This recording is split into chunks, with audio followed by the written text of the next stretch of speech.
Hi folks, for those of you that don't know my name, I'm Ken Crosby, um, and my wife is Jeannie.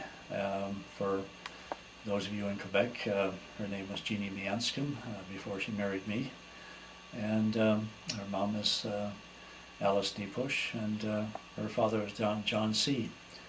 And unfortunately Jeannie couldn't be with me today to do this little preliminary thing before we show the movie. A surprise I have for you. Jeannie had a heart attack last week, and she's recovering out in British Columbia with my son. However, she does send along her regards, and she will be okay. Back in 1962, I had a car accident and was in the hospital for 9 months and a year and a half to recuperate. Part of that recuperation, I visited my sister and brother-in-law, Ray and Rose Hamilton, in Sanitaire. He was in the Air Force. And subsequently, I met Richard and Pat Zabriskie, and become good friends, and had a short stay there. And during that short stay, I had met Jeannie, and the way it happened was that, a long story short, Richard introduced me to Jeannie at the train station, and I fell in love with her with one look, and the rest is history. We've been married for 46 years now. I've been married to a very wonderful lady. I returned to Nova Scotia because I had some legal matters around the accident and so on. But while I was back home and the court case was settled, I purchased a 1964 camera and a 1964 projector and took it with me back to Quebec. And what you will see are the amateur pictures that I took at camp meetings of the Zabriskis and of the Thomases and the Coopers and many other Native people at the camp meetings and so on, and out in the bush.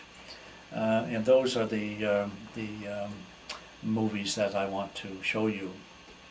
Arnold Nordine, who's filming me right now, was gracious enough to help me through the process, because we had to delete a lot of the older or parts of my movies that were dark, or taking a picture of a bottom of a boat without knowing it. I had my finger on the end of the camera, and so it was rolling without me knowing it, and just other things. So, however, you will get about 33 minutes of old silent movies from 1964 and 1965. While I was up there in 64, 65, the Zabriskis took me in, and I helped a little bit around the mission there, and but they were very gracious to me and very merciful, and because at times I don't think I did a lot. I think I was more, as one native put it, I was more like a Joe boy. In the process of all that, I did learn a lot, and I stayed with the Zabriskis until I went to Bible college, before Jeannie and I were married in 1965 to Eastern Pentecostal Bible College. I hope as you watch the movies that you're able to gather your family and children, especially the Zabriskis and the Thomases, because you are on there as well as your children. And if not, then hopefully you'll be able to send along the DVD that you have in your possession now. This has been a long time coming. The silent movies have been in the home, in the basements, cold, hot, storage places, you name it. And yet, after 48 years, I was able to, with the help of Arnold, put together this short movie for you, and I hope that you really enjoy it. I'm going to walk you through it as you look at it, so to try and put some perspective to it, some times, dates, places that you might be able to identify with. Some things I want to be able to tell you exactly whether it was 64 or 65, but I will do my best. We are attempting to lighten some of the darker parts of the movie. If we can't, then my suggestion is that you go into the menu on your television and you can lighten it and be able to see it better that way. We've done that, experimented already that way, and it does work. So please keep that in mind. And what I want you to do is just sit back and enjoy some history from 1964 and 1965 that you never knew existed. And also sit back and have a good laugh, because I'm sure you will. Take care. Here we have the children at the camp meeting. This would have been 1965 because the tent blew down 64, 65. We just put up the canvas around, and you'll see Zabriskie children there, and the missionary or the speaker's children, or child there, the girl in that greenish type jacket. And see, what's that? Was that Rhonda there, or Rhoda? I forget the names of all the children.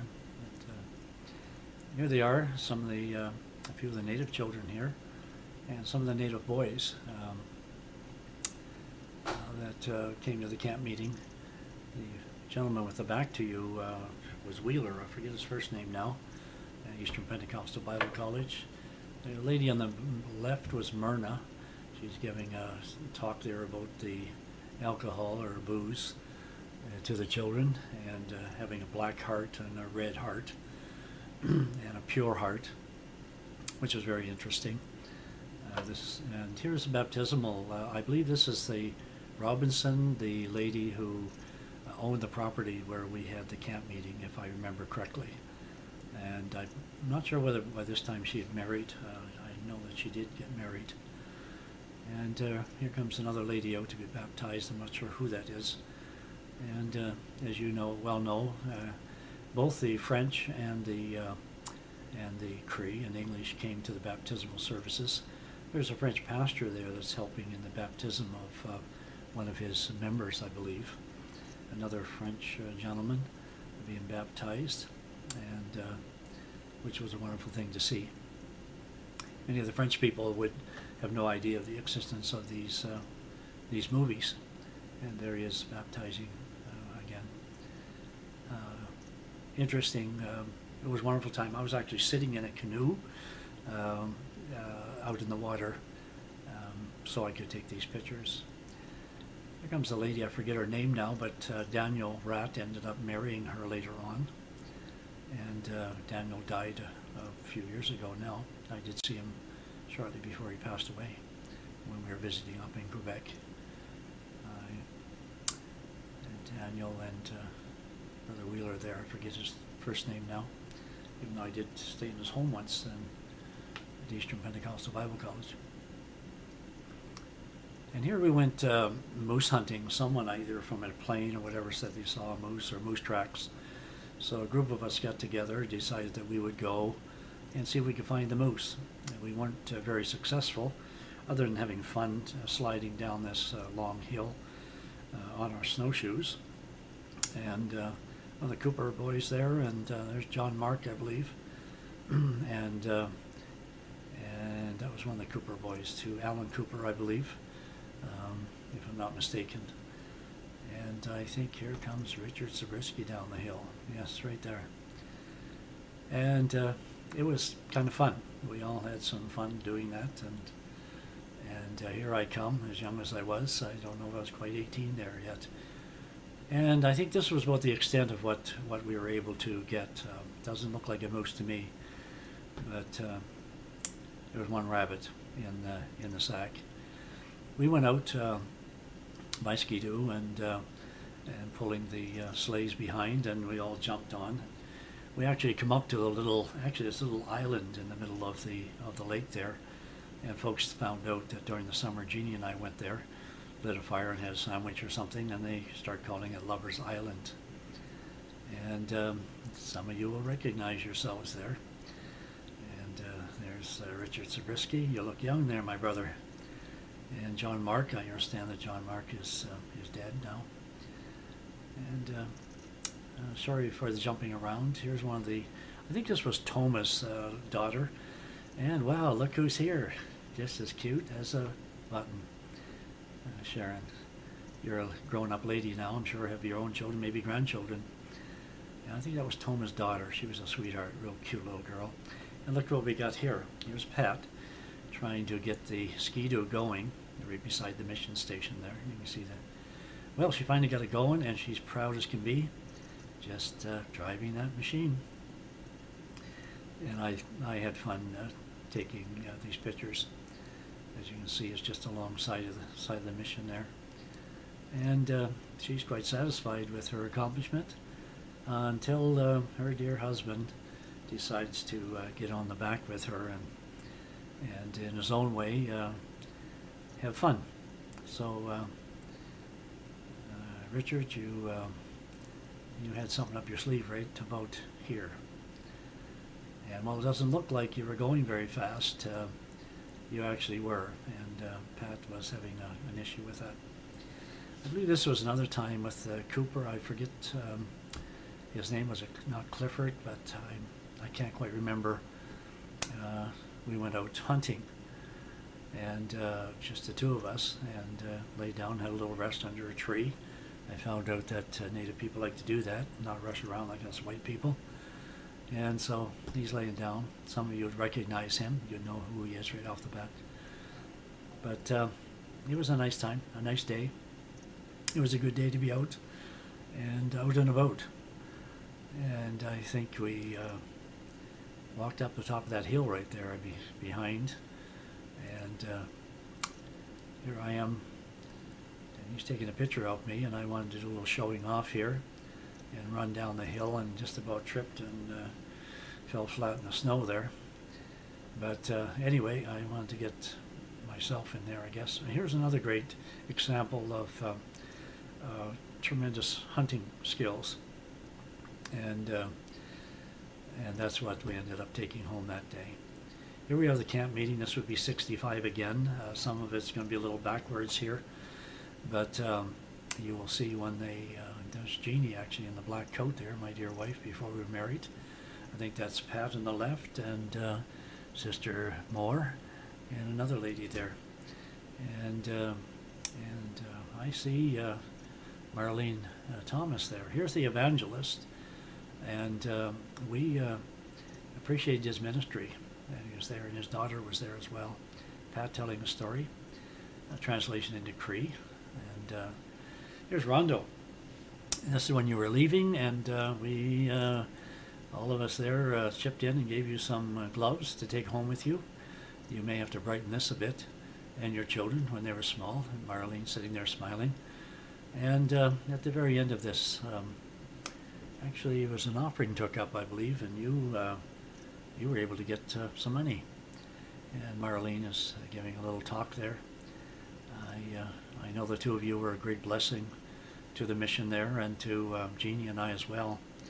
And here we have the translation going on with the Cree, and also the French lady standing there translating into French. And it was great that the French people came out to the camp meetings as well, and also to the baptismal services. And that was really wonderful to see that there was that cooperation there. Here you are getting the money, and it didn't last very long. There's a couple ladies there from the Bible College, Eastern Pentecostal Bible College, and they were playing and singing, and of course had the accordion. It was good. There's the evangelist here preaching. It's quite dark. You may have to lighten it on your own television to see this. Praying around the altar, and that was always a wonderful time after a message. Certainly the Native people knew how to pray, knew how to seek God. And some of the children here that are in the picture here may recognize themselves when we get this copy of this to Quebec, to Jeannie's sisters or others. There's the evangelist's daughter sitting there. And so we just have a view. I stood out in the back there and let and take a picture of those that were sitting there. But it was getting dark in the evening. I didn't quite know how to adjust the camera, and unfortunately they come out darker than they should have. More baptisms happening here, and it was wonderful to see the participation by everyone in the water there. I was the one that stayed dry, and I think this was one of Willie Moore's daughters, or Charlie's, I'm not sure. I can't see her face, and maybe you might be able to identify her. So, great baptismal services, a lot of fun, some laughter, and you can see quite a few people, both French and Cree and English, on the shore there watching what transpired. You can see the tip of the canoe there.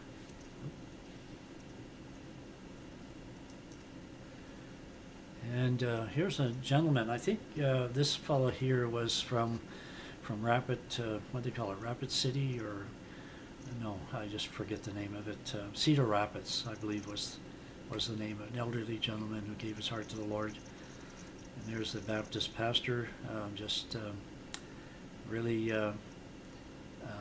rejoicing. Richard Zabriskie there, looking down the water. I'm still a little puzzled about what you were picking up under the water, whether it was your shoe come off or whatever. Here's a picture of a number of the native people, along with the French people, that I'm sure if they saw this, they would recognize themselves. And it's wonderful to be able to go back and to be able to pick up this history that, of course, pretty well all of you did not know existed. And I was just felt very privileged that I was able to take these movies. Here's my sisters. Shortly after Jeannie and I get married in Sioux Lookout, Ontario, we went out to a lake, and that's Raymond. You can't see very well. You'd have to lighten it a bit from your television. And Sheila. They both live in Nova Scotia. And Melody, she just passed away just about a year and a half ago.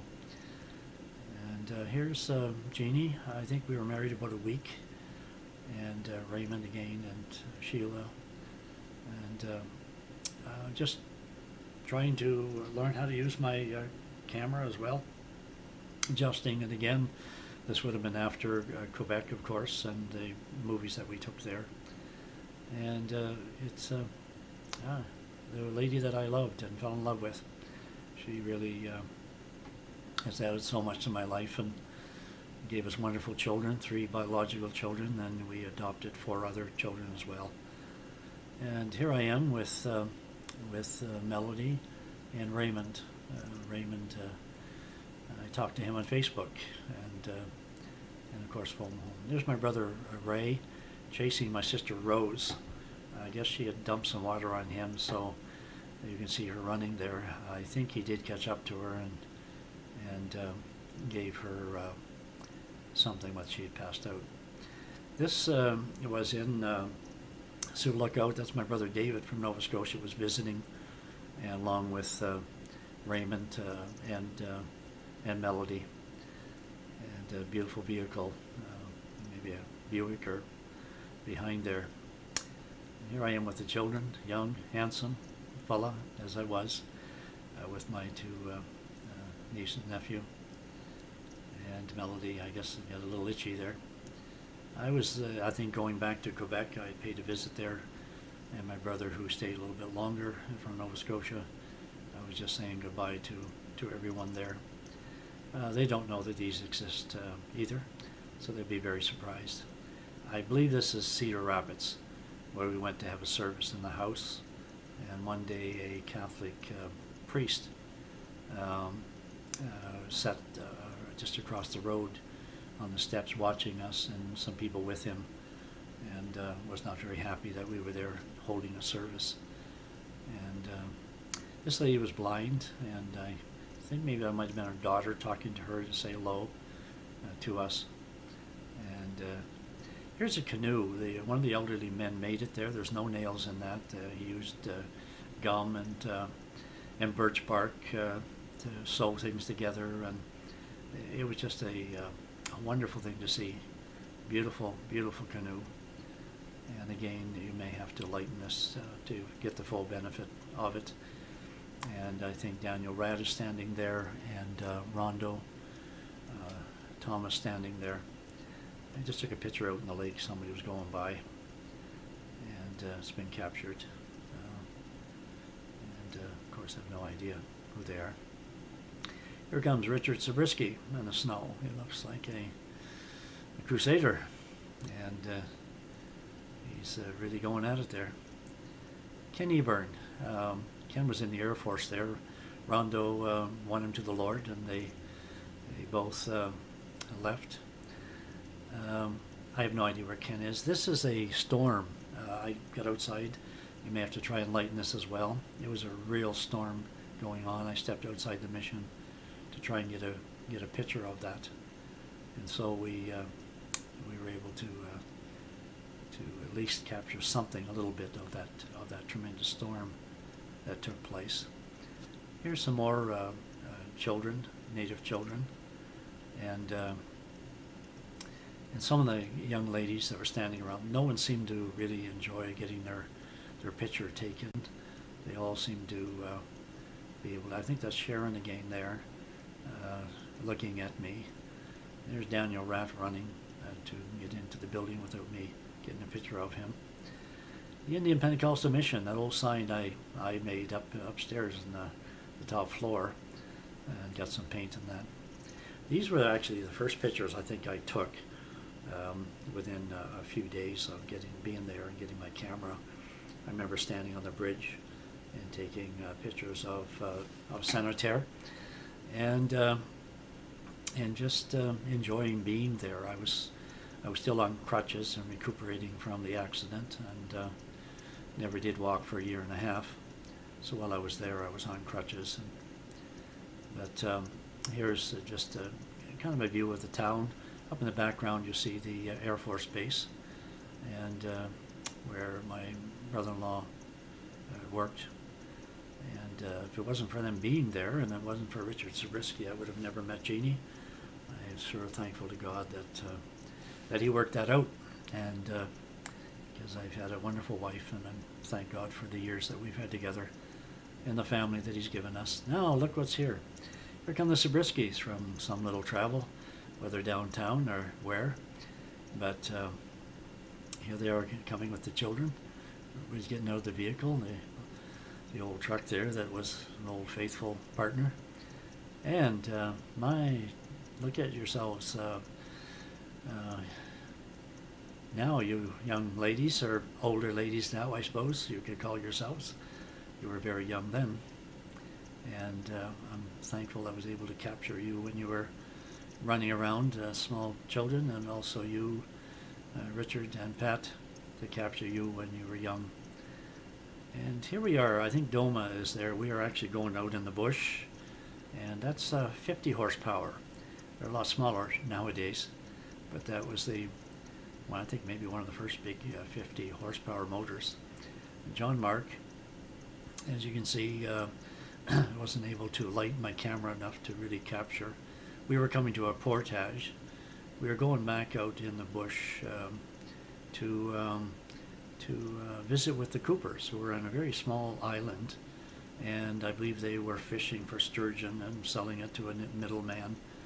And here was where we come ashore, and picked up another boat and carried it to the other side of the portage and the lake. That's me standing there beside the boat that we ended up using, and which was rather exciting to be in. And that's Toma there. We had some holes in the boat, and so these Frenchmen helped us fill up these the holes, and we stopped along the way. I just forget quite where, but they gave us a hand anyway. I just forget now all the details of how we connected with them. Here I am holding a sturgeon. John Mark was taking the picture, but what you don't know, just before that, I took the sturgeon out. It's alive. It was in a little cage in the water. The thing flipped out of my hand, and I was on the ground wrestling with it, and John Mark stopped. He was laughing so much, he never took a picture of that, so finally he did when I picked it up the second time. This is a very tiny little island that we were on, very small, no bigger than a house, I don't think.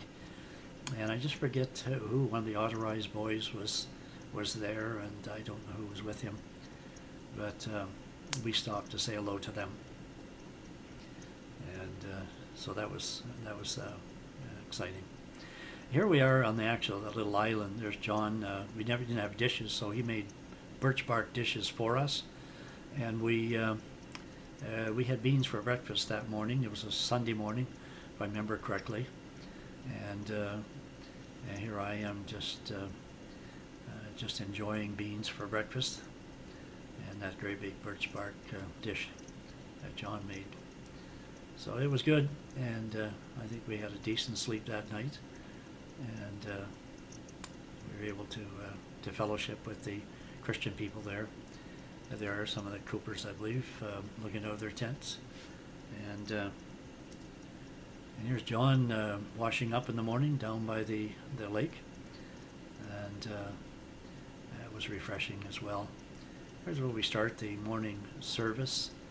Everyone has their Cree Bibles out, and I believe John is the one who, well, I know John is the one who preaches, playing the guitar there, and everyone singing in Cree, and me trying to follow along. And John did the preaching. So here's John preaching. John Mark, that's quite a name. A very Bible name, isn't it? And I see Toma there, and some of the others I, of course, forget their names. Here's where we were leaving. I took a picture of this little tiny island that we were on. It wasn't very wide at all. And so we left them behind and headed back home to Sanitaire. And we weren't through yet. There was some interesting things yet along the way, and it was just a lot of fun. I really appreciated them taking me. And I think these, I'm not sure if these are the same two trappers that helped us with the boat or not, but two of these guys standing there waving to us as we went by. And as we went along, we had the opportunity to get some pictures of the lake. We were moving fairly fast, but also stopped back that same tiny island with that little cabin on it where I was holding the sturgeon, and said hello to them and goodbye to them, and kept on going. Here we are portaging back to where the bigger boat was, and I really enjoyed taking this. I couldn't believe that these little ones could move so quickly. And look at them go. It was an amazing picture to get. Here's Jeannie before we were married. It seemed like I wanted to take a picture of her hips rather than her head. And here I am, just maybe 18 years old, and we were going out to the island that people found out where we went and started calling it Lover's Island. Here we are in St. Lawrence Camp, if you remember, and Native people camped there, and we stopped there to fellowship with some people and preach. Part of this where we were actually preaching, we had to delete because it was just way too dark. But this is part of the camp, and there's a bear skin there that I walked up to, and I think John was taking the picture. And here's two people that you know well, and both of them are gone now, of course. And this was, I think, on the river there in Miquelon, up the river. We went up the river one day for a little ride, if I remember correctly. And they were having some fun that day. And here we are in Miquelon, and here we are at Sunday school there, and here's all the children coming out, and I hope that you can lighten this sufficiently so people can get a glimpse of who those children are, and you might even recognize some of them. And there's the vehicle, the old truck. And a lot of these children here be growing up. I hope that they'll be able to identify themselves or someone else to identify them. And I can just imagine if Mary has this showing in her home, Mary Blacksmith, that there'll be people come from far and wide if they hear that they're on this movie.